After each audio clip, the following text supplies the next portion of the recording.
বাবা সাহেব Ambedkar education university থেকে একটি নোটিশ প্রকাশিত হয়েছে। B.Ed ফার্স্ট সেমিস্টারের পরীক্ষা কিন্তু বাতিল হয়ে গিয়েছে, অর্থাৎ 17 এপ্রিল থেকে কিন্তু পরীক্ষা হচ্ছে না। কেন পরীক্ষাটা বাতিল করা হয়েছে বা কবে পরীক্ষা হবে সেই সম্পর্কে আজকে আলোচনা করব।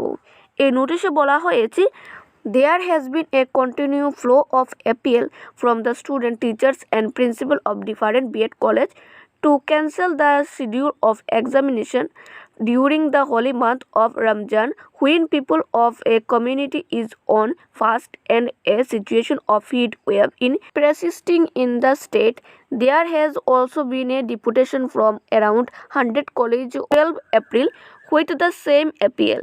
Considering the fact, the university feels that there is a scope of mitigating the suffering of student and teacher on fast, and the examination is hereby postponed till the end of first week of May. অর্থাৎ পরীক্ষাটা cancel করার কারণ হচ্ছে বিভিন্ন কলেজের student, teacher এবং principal ইউনিভার্সিটিকে request করেছে যে এখন রমজান মাস চলছে, সেই কারণেই অনেকেই কিন্তু ফাস্ট রেখেছে, সেই জন্য কিন্তু এক্সামটা যেন পোস্টপোন করা হোক।